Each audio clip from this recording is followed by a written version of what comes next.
I got into photography. Well, I got into photography years ago when I was just a little kid. I grew up with the outdoor, adventurous kind of family. My parents were both military, moved around a lot most of my life, but we are always keen on making sure to do trips all the time. And my parents always made sure I had a camera. Even back to when I was little, I had those little, rectangular flat cameras that had those weird film rolls that were like a hard plastic thing, and it had two not round circle ends on one, and like a flat horizontal piece, and it just dropped in like that all the way back to that time. But I spent most of my life, for the last 10 plus years facing a lot of harsh, lifestyle of drug addiction and, criminal atmosphere and, in and out of jail and rehabs and just horrible life of streaks and drugs, and that's all I faced. And I finally started hitting a point after losing so many friends and so many friends going away for most of their life to prison that it was time to really ultimately make a change in my life.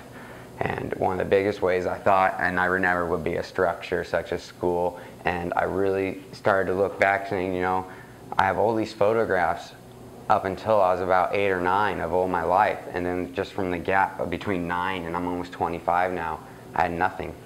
I had no memory of all these wonderful things I did do in the midst of all the horrible things. And I really felt like, what happens if I'm 20 years down the road, I'm 45, and there's no memory or anything of that. And so I really thought, I really want to get back into photography. And I really thought, I'd really like to start traveling and helping other people with photography. And so I decided, it's about time to get back into school. First of all, get a degree. I'm the only son of, other than my brother, who my parents thought he's going to be the man to get the degree. There's no way in hell Chris is. Well, he dropped out. He doesn't have one. So I thought it'd also be an amazing thing to just get that degree and kind of be like one of those spectacular surprises that no one ever thought would happen. That I got the degree. But that's how I started to get back into photography. And then, now since I've been doing it again, I've kind of unburied or undug up that passion for it of art and photography and anything like that I had buried for so long and just basically, suppressed with all the drugs and the alcohol that I did for so long. And so it's just kind of like reawakening, and it's reliving, and it's almost like a new life beginning for me. And that's how I really got into it and made the ultimate decision to, get back on the bandwagon, I guess.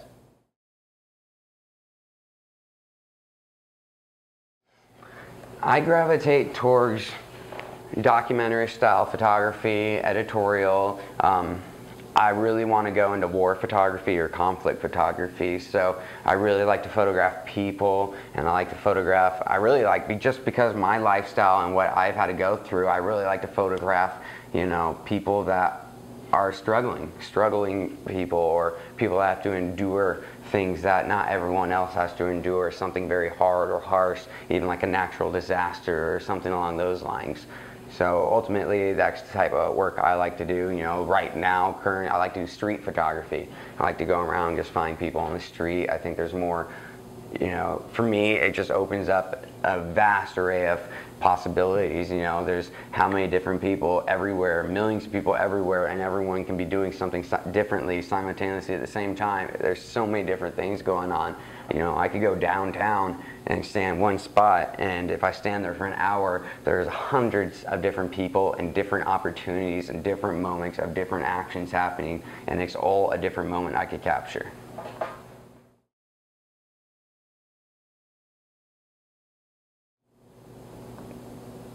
When people, ultimately I want people to see and almost feel a part of the struggle of the person the photo is. I want them, if someone looks at my photo and sees a horrible thing happening to a person, or someone struggling, or someone having a very hard, difficult time, I want people almost when they see it to feel that struggle with them. I want them to share that moment with the person in the photograph, because I want to I don't know how many lives I could change with my photography, but ultimately I want to at least change one life, like a real change once in my career as a photographer.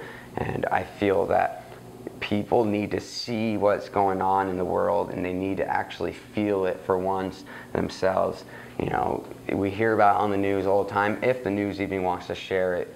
And, you know, most people just turn and look the other way, like, you know, it's not their life, it's none of their business.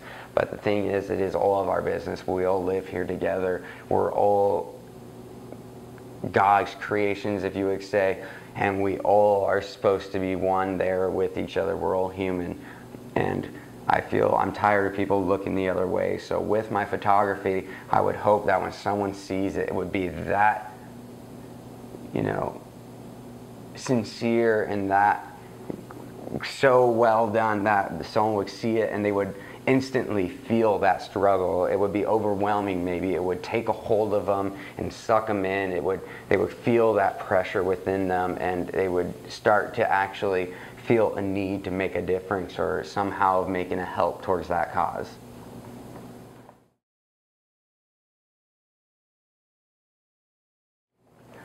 My biggest influence in my life is Cox to be, no matter what, my mother. You know, my mother, Noelle, is the most amazing, wonderful woman in the world. She's so kind, she's so warm-hearted, and, you know, she's such an extreme introvert, which is so opposite of me. I'm an extreme extrovert, but, you know, no matter what, my life, she has always been there for me, even if I've done her wrong, which I have horribly done her wrong before. And, you know, no matter what happened, she would be there for me. And, you know, a lot of times, you know, she shows me how to do right in my life. You know, my dad, you know, was a really abusive, physically horrible person to me, and beat me and did horrible things. My mom's just always been so warm and touching, and she embraces me even to this day. And she's just really shown me how to be accepting towards everyone and anyone, no matter who they are, and how to hold a place in my heart for everyone I meet, just a little place for them, and how to forgive, and how to sympathize with someone, and how to be a shoulder for them, how to be there just ultimately anytime, all day long, every day, all year, everything be there. And, you know, I just idolize her. She has taught me everything I need to know of respect and helping and doing one for others, and that's why I really feel I gravitate so much into wanting to help people with my photography, because she has done it for me and all the others, and she does it still to this day, and she is my greatest influence in my life.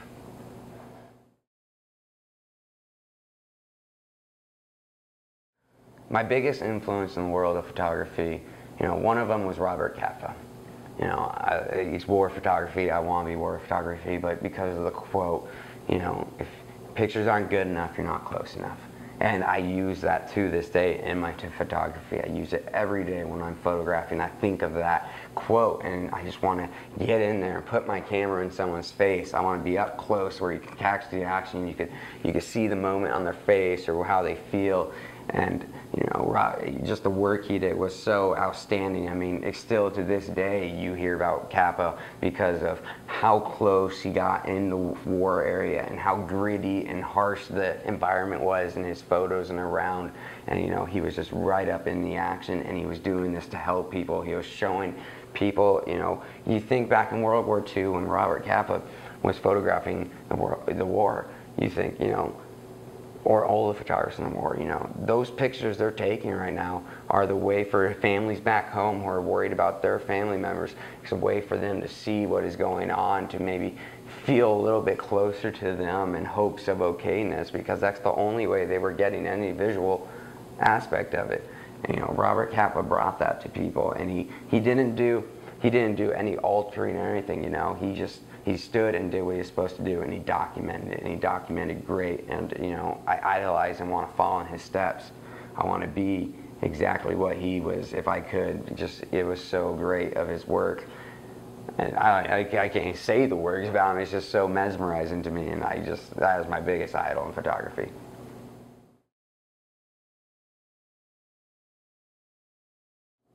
You know, one of my favorite photos I've taken is, actually, most recently, was my portrait of a fire dancer I did.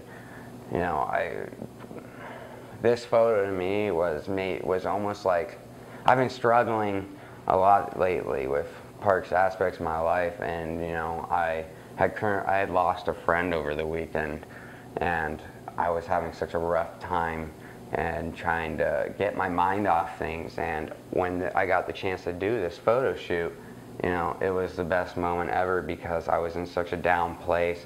And the second this fire dancer came over and he started lighting those fire plumes and swinging the flames around, and I'm right there up close photographing, watching out for the fire to hit me and making sure I'm just clear of it while trying to get the light in there. You know, it just, everything else went away. Every other thought of badness or sadness from what I was feeling before, everything just disappeared for a moment, and it was just me, my camera, and the action. And it was just, you know, other than how, to me, how outstanding the pictures came out also, which are just such a good feeling on me. But the fact that for that brief couple hours, everything was able just to disappear for a minute, not a stress or a feeling in the world. And I was able to focus and just make outstanding work of this guy swinging. You know, I got all the aspects of face, but the Rembrandt lighting and the grit and the dirt you could see on his arms from the fire and the kerosene, to the shadows everywhere reflecting. You got the shadows of the fireball on his shirt, and you know, and everything down to that dirty detail I captured. And you just really feel the essence of, you know, his hair sweat and coming down and wet. You almost feel the power of what he's doing, and you know, you almost are exhausted yourself seeing it because of how wet and drenched and dirty and how hard it looks like he's working. And you know, that's probably my favorite picture of those kind of reasons.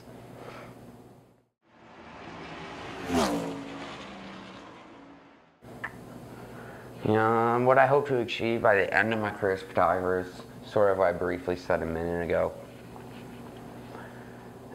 I just hope that I can touch someone, just one person. I just hope that I can make even just the most minute difference in one person's life in my career, and to me that would make everything worth it. I mean, just to change one person's life, just to touch one person that maybe goes and changes someone's life, or to actually change one person directly's life by the work of my photography, would make all the years now and years to come by far worth it. Because just knowing that with one piece of art you did something so great, and the greatest thing you can do on this earth is help another. To me, kindness, and to be able to do something with a photograph like that is powerful. And to me, that is all I hope to achieve, is just to help one person with my art.